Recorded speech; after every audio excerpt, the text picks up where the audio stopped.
Welcome to another edition of the Alcohol Addiction Podcast. My name is Davy. I'm not an alcoholic. I refuse to be anonymous. I'm someone who doesn't drink alcohol. I spend every waking moment helping other people do the same. Just been for a run, so I'm feeling like super energetic right now. And I'm going to just bounce straight into it. I'm going to talk about the Adrian Chiles documentary on the BBC called Drinkers Like Me. I think it was on BBC Two it aired. And if you're quick, and you live in the UK, you can find the documentary on the BBC iPlayer. It's still on there, I believe. And if you're not in the UK, then get yourself a VPN and pretend that you're in the UK and sign up to the BBC iPlayer and watch it. It's well worth watching. It's on for about an hour. I found it very interesting. And the main takeaway, I mean, I'm going to go through my notes in no discernible order, so just bear with me on that. It's not very structured. But the main thing that came out for me that I walked away thinking was, wow, here is a guy, Adrian Chiles, who's a football presenter, football TV presenter, and he's presented on TV and other things as well, like breakfast TV.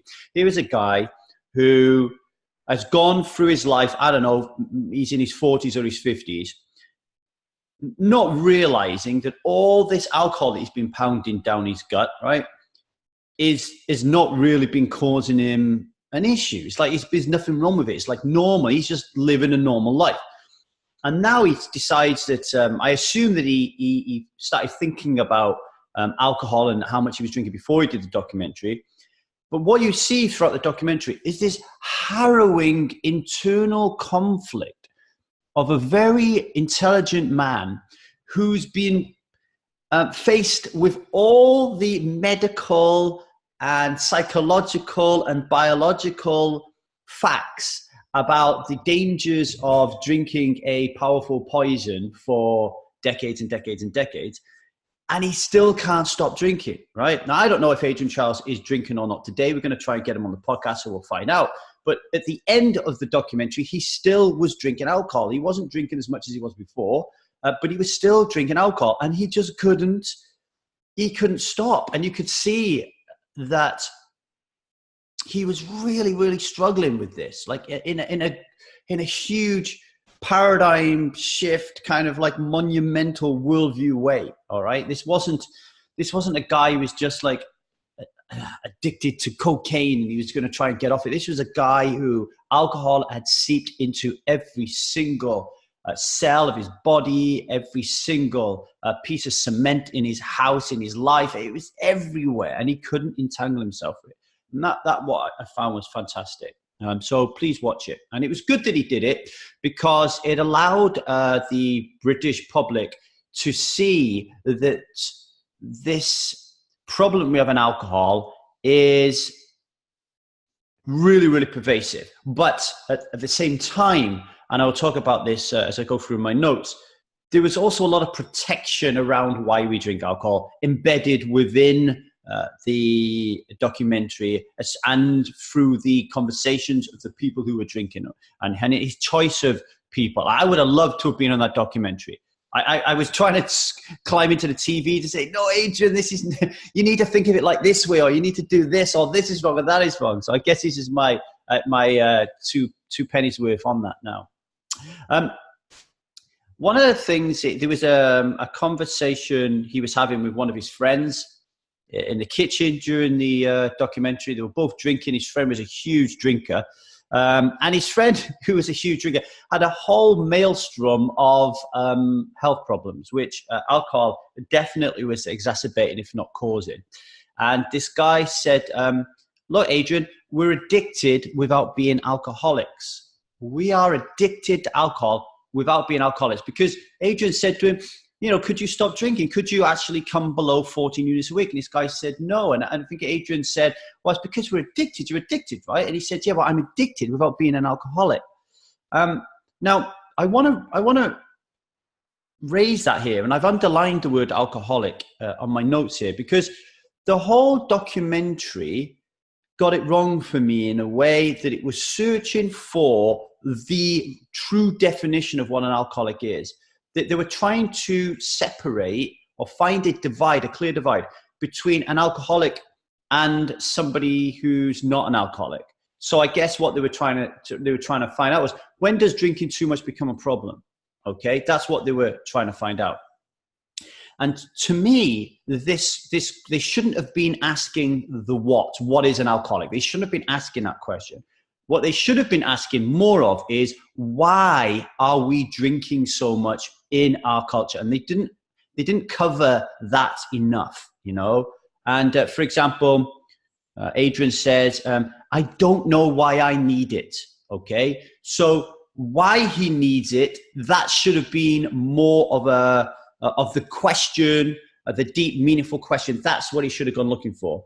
The root cause of why people like Adrian Chiles drink an obscene amount of alcohol a week and don't even think that there's anything wrong with it. That is what they should have been looking for. And if Adrian would have been looking for that, and if Adrian would have found the answers to that, Adrian wouldn't be drinking. He would have found his decision to not drink alcohol a lot easier, okay? And he didn't make a decision to not drink alcohol. He was trying to weigh up whether or not he would have to totally abstain or to moderate. And we all know, if you find out that you've got a problem with alcohol and you're drinking way, way, way above 14 units a week, then obviously you're not going to be able to control alcohol. Drink it moderately. It's not going to be able to do it. And if you do, you're going to be one of the very few who manages it. It's not a journey or goal you want to try to attain. But this comment of we're addicted without being alcoholics, it's really important, because it makes this alcoholic the scapegoat. Okay. And if you're ever fortunate enough to do the Truth About Alcohol Life-Changing Experience, one of the modules that we talk about is around this word alcoholic. And you would know, when I started this podcast, I always say, my name is Davy. I am not an alcoholic and I refuse to be anonymous. All right. Now, the reason I say that is really important in terms of the philosophy of the Truth About Alcohol, because I believe that alcoholism, first of all, let's go back. I believe that alcohol is a powerful poisonous drug that kills 3.3 million people a year and is one of the causal factors in over 200 illnesses and diseases.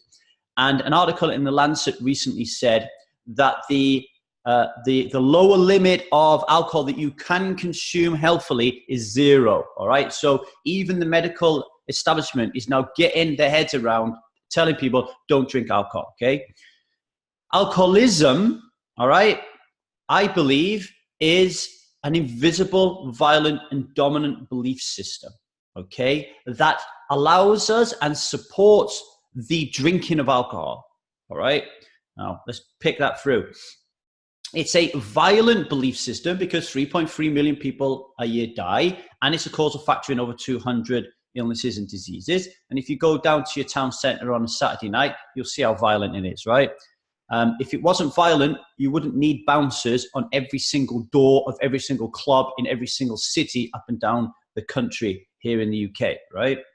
It is dominant because in 2014, in the World Health Organization, over 52% of the global population, I assume they're adults, had tried drinking at some point. Okay. Now, and that's a macro version. Condense that down a little bit and look around you. How many people that you know and love drink alcohol? How many of your friends and your family drink alcohol? Write the ones who drink on the left-hand side, write the ones who don't on the right-hand side, and you'll see that it's a dominant system. It's invisible because despite the facts that I've just told you, people still drink willy-nilly, right? And why do they do that? They do that because they believe differently. They believe that drinking alcohol is normal. They believe drinking alcohol is pleasurable. And they believe alcoholism is a byproduct of drinking too much alcohol. And that allows you then to create this stereotype called the alcoholic, this caricature, right? Where you have this vision of someone whose life is fucked up, who is disheveled, they're kind of pissing their pants, they have to wake up and drink before 12 o'clock in the morning, probably when they wake up. They cannot function without a drink. They need to go to rehab. Alcoholic. And what that does is it allows, pinching the title of Adrian Chiles' documentary, drinkers like me, to continue drinking vast amounts of this poison because they're addicted to it, okay, safely within the confines of their own friends and family because they don't associate themselves with being an alcoholic. Does that make sense? Let me say that again for you. Because the belief system of alcoholism has created the stereotype called the alcoholic. And we all know what that is. I mean, during the Truth About Alcohol Life-Changing Experience, we ask people to say words and phrases that come to their mind when you say the word alcoholic. And it's always fun, joy, wonder, blah, blah, blah. And then we say, right, give us some words that come to mind when we say the word alcoholism. And it's always depression, darkness, fucking fucked up life, smelly person, right? We have created this caricature alcoholic because we can then drink cognitively, okay, the cognitive dissonance of drinking a powerful poison. It allows us to drink this powerful poison and not associate with being an alcoholic. Because if we associate with being an alcoholic, then we've got a problem. If we don't associate with being an alcoholic, then we can drink as much as we like. And that is a big, major part of this invisible, violent, and dominant belief system, and why Adrian Chiles could not stop drinking, right? He could not stop drinking during the documentary because he could not identify himself as an alcoholic. And that's what he was looking for. I'm an alcoholic or I'm not an alcoholic, right? And that's why the Truth About Alcohol, we take that out of the equation. There's no such thing as an alcoholic, okay? There is just a load of people around the world who drink alcohol on a spectrum. Some slightly more than others. And the spectrum kind of goes like this. So the more you drink, the more you slip down that spectrum. A little bit like the pitcher plant methodology, if you ever read Alan Carr's Easy Way to Control Alcohol, okay? So I wanted to start with that. I thought that was very interesting, that the documentary was looking for this definition of what an alcoholic was. And all throughout the documentary, everybody that he spoke to who clearly had a problem drinking too much alcohol all had an excuse why they wasn't an alcoholic, right? And that excuse is not... It is partly out of ego and partly out of fear and partly out of shame of don't want to be associated to being an alcoholic, but mainly it allows them to continue drinking, right? So that's really important. Someone said there, I can't remember, there's drinking and there is drinking. Like someone said that, like when they were talking about, you know, on this voyage of being an alcoholic or not, it might have been his friend's father who admitted he was an alcoholic, went to AA for a gazillion years, and he was trying to say that I was an alcoholic, I had a problem, blah, blah, blah. Adrian, you don't, right? It's a problem when there's drinking and there's drinking. And that saying is really interesting. Now, the people who come to strive in the truth about alcohol, they are one half of that sentence. There's drinking and they're the ones who are really drinking, right? And if you start to ask yourself, well, when does drinking too much become a problem? Okay, you can use the definition of the Chief Medical Officer of the UK's version of like 14 units a week is like a safe limit or whatever. You can use that if you want, but I prefer to just say, have you lost control of your drinking? And what does that mean, have I lost control of my drinking? Well, we are very shortly at Truth About Alcohol going to create a monthly program that we're going to run, helping people to quit alcohol for a month. If you can do that easily without it affecting your social life or anything, everything is like operates as normal, then you're in control of your intake of alcohol, in my opinion. If you take the Truth About Alcohol taster, we're going to call, why not quit alcohol for a month, and you find it, you find it hard to stop drinking alcohol because you keep craving to drink it, and B, you start to feel really uncomfortable because the decision to not drink alcohol for the month is really affecting your life in as much as it's affecting your social life, it's affecting your sleep, it's affecting your health, your, you know, all that kind of stuff. Then again, I would question in those moments whether or not you're in control of alcohol. If you can't get through a month without drinking it, without anything going untoward. So for example, if I would say to my dad, are you in control of drinking alcohol? My dad would say, yeah. But if I asked my dad to stop drinking for a month, he would say to me, oh, I could do that easily, but I don't want to. That's the first thing that anybody will say.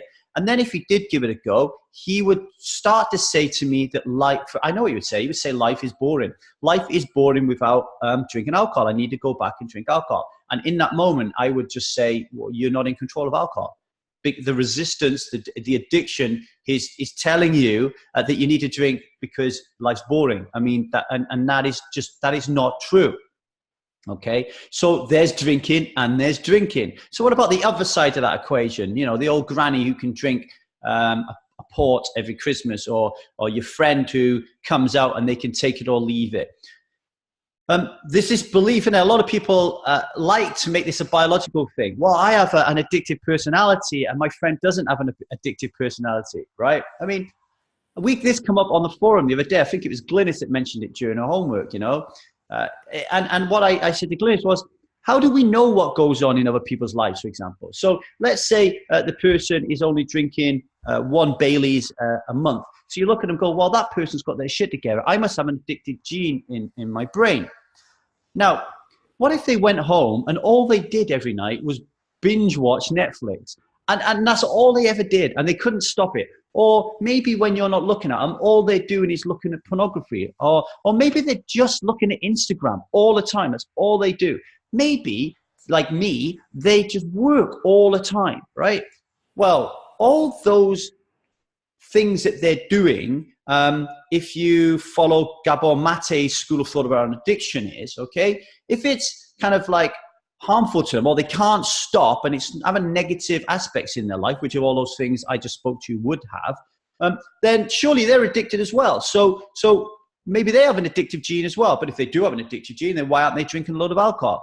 I don't go down that rabbit hole, because resistance has you at the edge of that rabbit hole, and it wants to push you in. Because if you tumble down the rabbit hole of biology when it comes to alcohol being an addiction or a brain disease or whatever, it helps the resistance create an argument that you are not in control of your future, that you have an addictive gene, that you're fucked, that it's genetic, that you're going to end up like your mum and your dad, blah, blah, blah, blah, blah.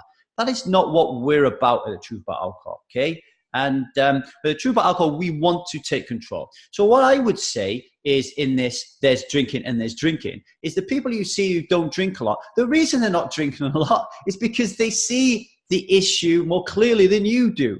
They know that alcohol is a poison. They know it makes them feel shit. They know it makes them lose control. They know that it's costing them money. They know that they don't really need it, okay? And they might not be talking to you about it or being an evangelist or trying to coach you into being the same as them. And they probably don't even know these things themselves. But the reason they're not drinking as much as you is their understanding and knowledge, their cognitive dissonance, the way that their brain, the neocortex, the limbic brain, and the cerebellum have come together to record their memories when it comes to alcohol and alcohol-related environments is different than yours. That's all. It's just different. Somebody had a drink when they were younger and thought, this is fucking disgusting. They decided they weren't going to drink anymore, but gave in to peer pressure a little bit. And then there was a group of people who thought, wow, this is disgusting, but I'm going to drink it because I want to be cool, and just carried on drinking it. There are drinkers and there are drinkers, okay? Definitely. But we don't use that as an excuse for us to go down this rabbit hole of merging it with alcoholics. So, you know, like, so I mean, they weren't even using this definition in the way I'm using it. This big guy who was like one of Adrian's friends, he was drinking like, I don't know, 100 units a week or something. And this guy would say, well, there are drinkers and there are drinkers, as if he doesn't have a problem. And it's going back to this issue of, I'm not an alcoholic, right? Chiles said, I became fascinated to know why I drink. I became fascinated to know why I drink. Well, Adrian, I wished you asked that question more.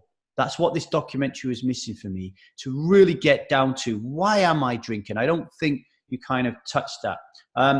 14 units per week. I've always poo-pooed this limit. Like, why would anyone care about 14 units a week? I've always said, if you're in a pub and your mate turns around and says, do you want a drink of alcohol? You're not going to turn around and look at your mobile phone and say, hang on, let me check my app to see if I've had my 14 units this week. So I've always thought that it's nonsense, that people aren't going to take any notice of a limit, because I strongly believe that the reason that we drink alcohol is we're designed to drink alcohol from birth. And the vast majority of the time, we're doing it because that's what people like us do. So if that's what people like us do, people like us don't check how many units we're drinking a week.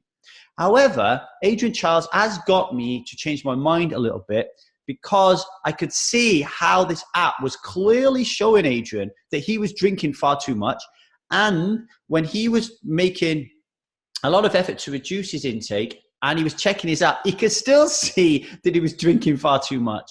And he said at one point, he threw his phone and he said, the tyranny of this app, it was obviously bugging him. So I think that an app like this could be very, very useful for people who want to quit drinking alcohol. And it's something that we're going to incorporate in the Truth About Alcohol and Strive, Truth About Alcohol Life-Changing Experience. We're not going to create an app because it costs too much money. I don't have any money, but it'll be something that we'll be incorporating in there. So I thought that was really interesting. So if you do want to give up drinking alcohol or be someone who doesn't drink alcohol, short-term or long-term, then using an app that counts how much you've been drinking a week and measuring it against his 14 units a week, I think is really interesting. Said that, didn't I? The definition of an alcoholic is so important to the show. And everyone had a different excuse. Everyone had a different excuse. There was a scene where Adrian's talking to one of his female friends, and they're drinking. And this happened a lot, by the way. There was never a scene where Adrian was talking to somebody, other than at the end when he met the club soda reps, that they weren't talking about drinking while they were drinking. And it was a classic example of the death effect, how they could talk so seriously about how alcohol can be damaging at the same time they're drinking alcohol. Shows you the power of the cognitive dissonance around this. It's like you're talking about how heroin's fucking your life up just as you're about to put the needle in your arm. I mean, it's just fucking mind-boggling. It's mind-boggling, but at the same time, it's not. It goes to show how powerful alcoholism is as an invisible, violent, dominant belief system. How somebody can agree with you. I mean, I'm going to write about this, but I'm on Seth Godin's Bootstrappers workshop at the moment. And I've been sharing on there that it's not like a marketing build your business type of thing. And I've been sharing what they do. And some woman wrote on there, it's quite ironic that I think you're doing a wonderful job. And obviously alcohol kills so many people. And I work in the wine industry. That is the death effect. That is the alcoholism as an invisible, violent, dominant belief system straight there. She's telling you that it's an horrible thing that's killing loads of people and it's devastating. Yet she's not only openly saying she works in the wine industry, she's taking a Seth Godin bootstrapping workshop so she can improve her wine industry so she can sell more fucking wine. She wasn't there because she wanted to get out of the wine industry so she could do something different. She enjoyed what she was doing whilst at the same time recognizing she's fucking killing people. Unbelievable. So yeah, that was really important, the death effect. But there was this incident, this scene where Adrian's talking to his lady friend about drinking, and she clearly drinks too much, right? You could tell by the way they were talking and how he was referring to her. She drinks too much, right? And they didn't talk about how many units a week she's drinking, but she drinks too much. And her reason for drinking too much, right, was that she was diagnosed with cancer. She thought she was going to die. Everybody thought she was going to die, and eventually went into remission. And so that's almost like existential kind of like life-changing moment for her, i.e. thinking she was going to die and now believing that she is, her cancer's gone in remission, she's got another chance, if you like. She now said, I live every single day like it's my last, right? I live every single day as it's my last. And she was using that as an excuse as to why she drinks alcohol, And I hear this a lot. I hear this off my dad. He's a diabetic, and I say to him, Dad, you cannot eat sugar, dude. You've got to sort your diet out. And he's like, well, you want me to give up smoking? You want me to give up drinking? You want me to stop eating sugar? What enjoyment am I going to get in life? Life's just going to be shit. I might as well fucking kill myself. And it's this association that people have with alcohol and cigarettes. And let's just focus on alcohol. This association with alcohol of being this beautiful kind of medicine for boredom, or this wonder drug that's going to make our life so fantastically beautiful and brilliant, This is what is one of the real key reasons why Adrian Chiles and a lot of other people can't stop drinking alcohol. It was quite evident to me that if you sat Adrian Chiles down and his lady friend, remove the alcohol, and just let them talk to each other, they would have had a much more deeper, meaningful discussion about life. Okay, a much more deeper and meaningful discussion around life, interspersed with some laughs and some fun, depending on the line, where they were going. But they would have been more connected. They would have had a better conversation. It's obvious to me watching them that as they both drink, drinking alcohol dumbs you down. It makes you stupider. So as you're getting stupider and dumbed down, your connection is going to disintegrate. You also become more about me. When you're drinking, it becomes more about you and less about somebody else, because you're not able to maintain that empathy and that connection, right? So Adrian and his lady friend, and Adrian and all his friends, could have experienced every single moment they had during that show without alcohol, okay? Every single one. And if his lady friend would experience all of her moments without drinking alcohol and got more deeply connected to those people and those experiences that she was having, then her life every day would get considerably better than if she was drinking alcohol.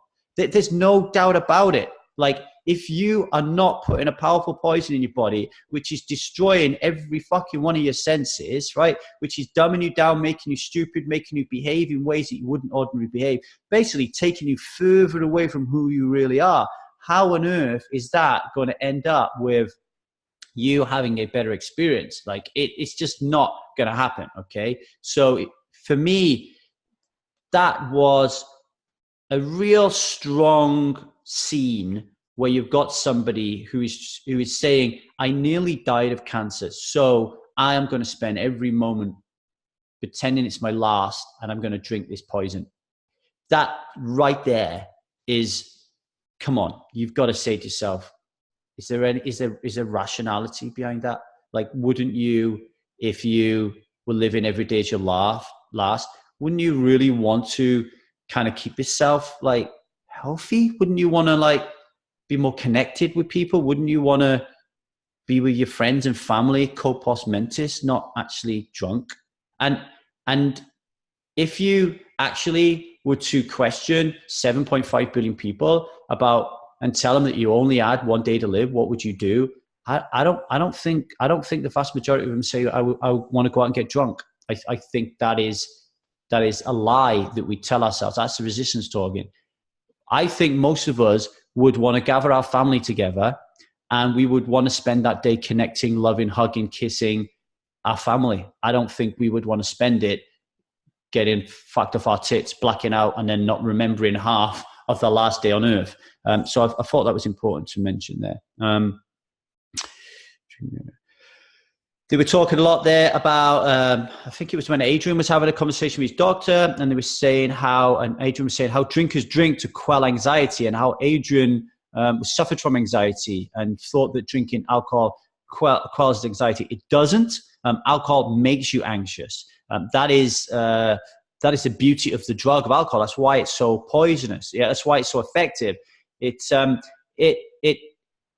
In a very short term, it does something to reduce your anxiety and chill you out. But then, because the buzz wears off, not the buzz, it's the wrong word, because the effects of alcohol wears off so quickly, you start to become anxious because you don't have that effect.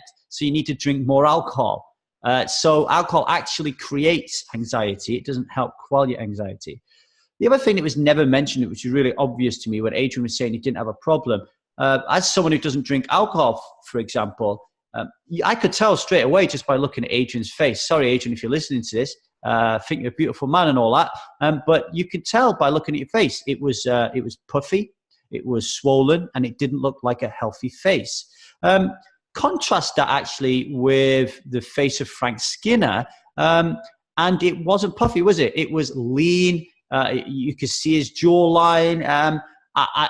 I don't know, maybe a little bit too skinny, but and Frank Skinner, I doubt is like Rich Roll running around the world and stuff. But when you look around, you can see people who have an issue with alcohol. And don't forget, and this is really important, when you have an issue with alcohol and you've lost control of alcohol, it spills into other areas of your life. I mean, not many people go on the piss all night or all afternoon and then decide they're going to go to Whole Foods and get a salad, right? And drink a green juice. You normally end up in a curry house or a kebab shop. And then the next day when your hangover subsided, you're just desperate for shit food. There's not many people out there who are visiting a health store. So I thought that was interesting that was never ever mentioned, that Adrian looked like he had an issue with alcohol. Talked about the death effect. I thought the figure of 47 billion per year. I'm sure he was just talking about the NHS there. 47 billion pounds a year spent by our government dealing with alcohol issues. It's fucking crazy, honestly. And it does. I go back to this bouncer on the door. People say, I drink alcohol because it makes my night better. It enhances my experience. It makes things more fun. Well, yeah, why do we have security on the door then? The security is on the door because alcohol makes people do things they don't normally do. Stupid things, aggressive things, ridiculous things, right? It's not good. What else have we got here? The doctor said it's never too late to stop drinking alcohol, which I think is really important. Here's one that I wanted to talk about. I want to talk about friends briefly. Adrian Chiles invited Frank Skinner around. If anyone knows Frank Skinner is a comedian in Britain. I actually went to see him in Cardiff, very funny guy, and he doesn't drink alcohol, right? But he's one of these people who, when he talks about it, openly admits that he fucking loved it, that he misses it. He even said in this documentary that his social life has never been the same since he stopped drinking alcohol. And there was a moment where Chiles is clearly, his mind's in turmoil, and he's trying to ask Frank for some advice about what to do. And Frank turns around and says, just have a pint. Go on, have a pint. And when he said that, I lost a lot of respect for Frank in that moment. I don't know if he was joking, but that's not the point, really. Here was a man clearly in turmoil, and you could clearly see he really wanted to stop drinking. He really did. And here was his friend telling him to drink. And when that happens, we really need to start questioning, ladies and gentlemen, what our definition of a friend is. We've probably never sat down and said to ourselves, what are the values that I want to live my life by? And what are the values that I want my friends to have? You know, I don't think we've ever thought that before, but we're big enough and ugly enough now to start thinking about those things. Because there's a real issue here, guys and girls. I've got so many people come into the TTAA Alcohol Life-Changing Experience. I'll say to them, go and ask 5 of your friends to tell you what words come to mind when they hear the words alcohol and alcoholism. How do they feel? A lot of people don't want to ask the people those questions. And they don't want to ask them because they're afraid of how their friends will react to their questioning, which means they're afraid that they will start to think that they have a problem with alcohol. I'm sorry, but where for me, isn't a friend the first person you would go to if you felt you had a problem with alcohol? Isn't that who you would go to? You would go to your friend and you would say, I have a real problem and I need some help and support right now. And wouldn't a friend turn around and say, what's your problem? And then you would tell them, I think I'm losing control of alcohol. And then they would help and support you. Isn't that what would happen? Now, there's a caveat here that I want you to be mindful of, and that is the death effect, the inability to see the invisible, violent, and dominant belief system, which is alcohol. If this is really strong in an individual, even if they want to help you, by saying have a drink, or you haven't got a problem, or you are like everybody else, or I'm like you, in a way they are trying to help you. In the beginning, right? They are trying to help you. So have a bit of empathy with that. However, once you turn around and say to your friend, look, friend, when you turn around and encourage me to have a drink, or tell me I don't have a problem, or tell me that I'm just like you, that is really not helping me. It's really, really not helping me. I know I have a problem, okay? All right. or I'm trying to figure out where I have a problem. I don't need you right now to solve my issue or to give me answers. I need you to be a support for me. Once you make that very clear to them, if they then continually are trying to get you to drink alcohol with them, then they're no friends, in my opinion, right? They're not friends. And all the time, Adrian was talking about friends, and he said a brilliant line. It's a beautiful thing seeing your friend for 40 years, so why do you spoil it with 4 or 5 pints? It's because the friend you haven't seen for 40 years, although you think he's a great friend and all that, you haven't made a connection deep enough that allows you to share your life stories without having 4 or 5 pints, which to me questions how deep of a friend this is.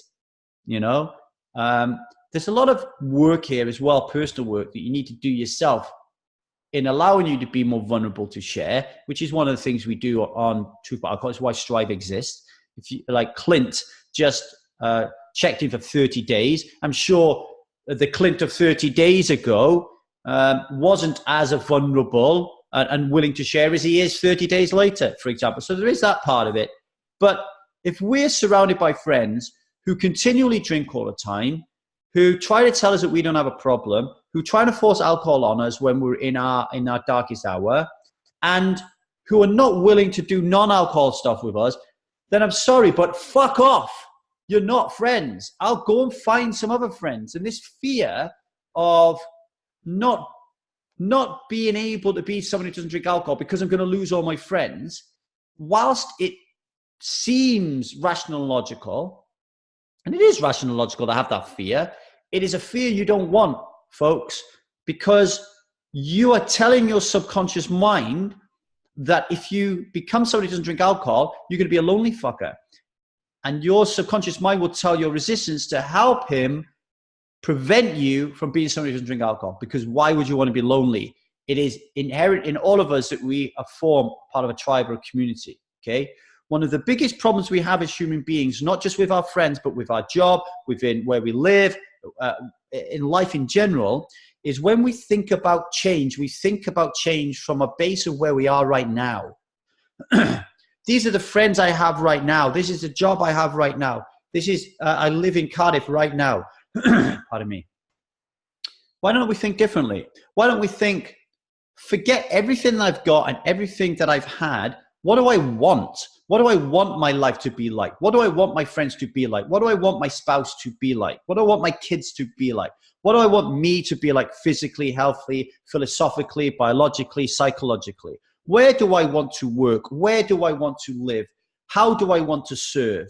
If we ask those questions and use a blank sheet of paper, then probably and likely most of our friends wouldn't be our friends. And ladies and gentlemen, there are 7.2 billion people out there. All right, 7.2 billion. If you can't find a friend, then you're not trying hard enough. Now, I told you in the last podcast, I went to Stonehenge this weekend. I spent a couple of hours in the night sharing with a group of people and eating food with them and chanting and meditating. And I tell you what, just after a couple of hours, I could pick out 3 or 4 lifelong friends that I will have out of that group. If I make the effort to keep in contact with them, I could feel it in their energy. I could tell by the way they looked, the way they behaved, the way they held space for me, the way they provided empathy, the way they connected, right? I don't need to walk into a bar. Look, my old friends who all drink, they still all drink today, they're still there. If I wanted to jump in a car tonight and go and watch a football with them, they would be there. We would likely have a good laugh because I don't see them that often, right? We would likely have a good laugh and a good meetup. But they're not going to be interested in listening to most of the things that I'm interested in talking about. So it's not as hard as you think it is to break off relationships. You just stop hanging around. You just do different things. When they call you to go out on a Saturday night, you say, no, I can't because I'm doing X, Y, and Z. Look, your friends themselves will start to see you change. And not only will you feel uncomfortable being with them, they will feel uncomfortable being with you. It's just a natural evolution that when you shared this need to drink alcohol, that this white space opens up in front of you, this philosophical mind starts like whirring, and you're going to be attracted to different people. It's not a bad thing. It's a fucking good thing, okay? Adrian Chiles, I think I am an idiot for drinking so much. What was I thinking? So he's openly saying, I think I'm an idiot for drinking so much. What was I thinking? But he couldn't stop drinking. And his dad did stop drinking because his dad had a problem. And Adrian says to his dad, how do you feel now you don't drink? And his dad said, well, life is boring. And I looked in that moment and I thought to myself, God, so many people will say, see, stopping alcohol is boring. I'm not stopping alcohol. I'll end up like that guy. And I just looked at him and thought, hang on a minute. He's probably in his 70s. Yeah, he's probably in his late 70s. He looked boring. You know, sorry, Mr. Chiles, but he looked kind of boring. I can't imagine he goes skydiving. I can't imagine he goes horse riding down the beach. I can't imagine he goes to many sober raves. I can't imagine him meditating or doing yoga. Come on, folks, right? Alcohol cannot make a boring life less boring. Alcohol cannot do that. And if you think that it does, you might be saying, well, it does. Obviously it does. Because when I go out on a Saturday night and I'm drinking a lot of beer, and the next day, I can think of a million great nights I've had drinking alcohol. So of course it makes life more interesting.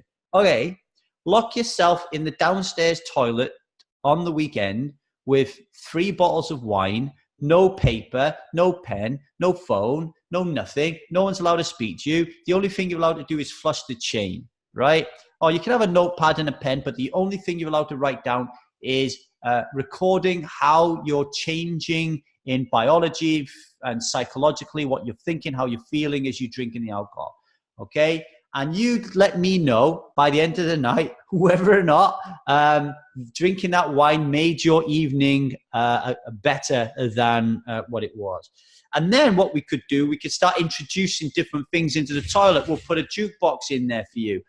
Things will get a little bit better then because you'll be able to play some music. We'll put a person in there for you, someone you like, and you can talk to them. That'll make things a little bit better for you. If you're a man, we'll put a stripper in there and we'll put a pole and she can do a lap dance shoes. That might make things better for you. We'll do it on a Saturday night when Man United are playing Derby. We'll stick a telly up there and you can watch that. We'll stick a pool table in there so you can play pool with your mate as well. We'll stick a poker table in there because you might not like pool. You can play poker instead. How does that sound, right? Now it's getting better, isn't it?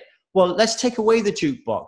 Is things better or worse? Let's take away the stripper. Have I just enhanced your experience or worsened it? Let's take away the TV. Have I enhanced it or worsened your experience? If I take away the person who's in the room, have I enhanced your experience or have I worsened it? Let's take away the alcohol. Have I enhanced your experience or have I worsened it? Yeah, you get what I'm saying, right?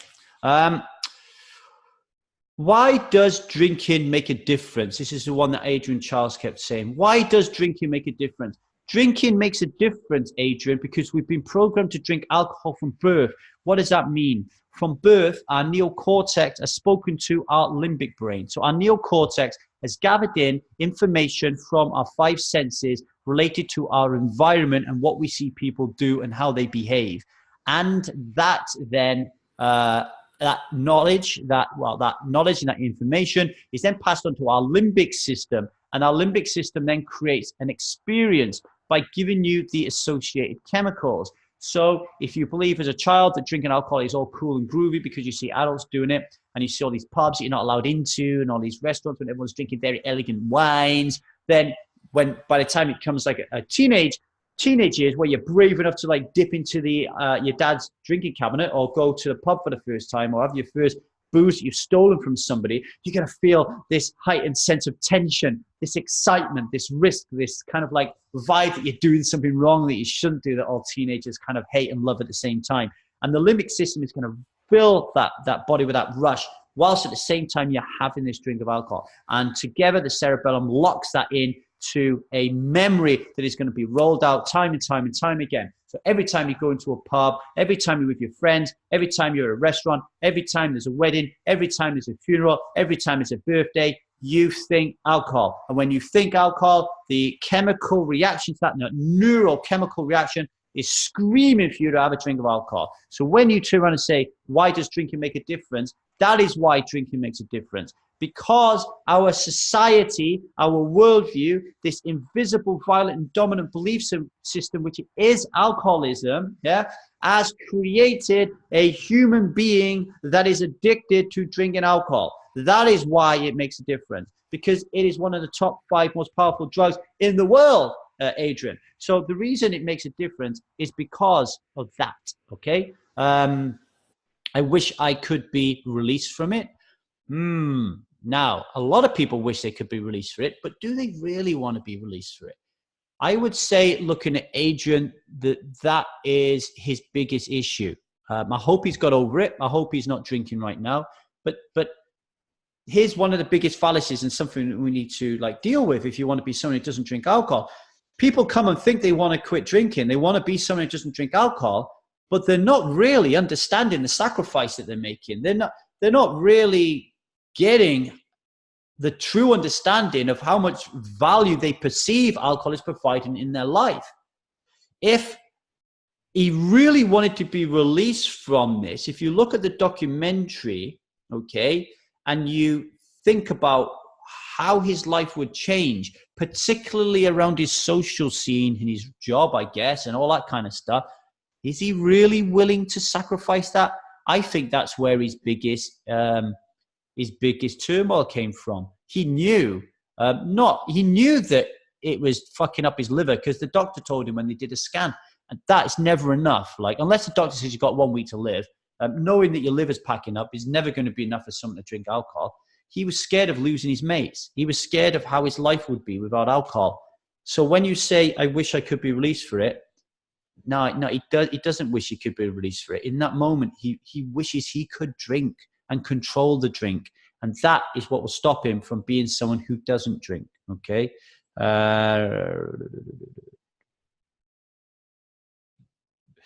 He says 2 things that I liked: the quiet, vice-like grip that alcohol has on my life. That is alcoholism, the invisible, violent, dominant belief system. That's how it works. I love the way he put it. The quiet, vice-like grip that this had on my life, it just crept up on me. Yes, because we've been designed from birth.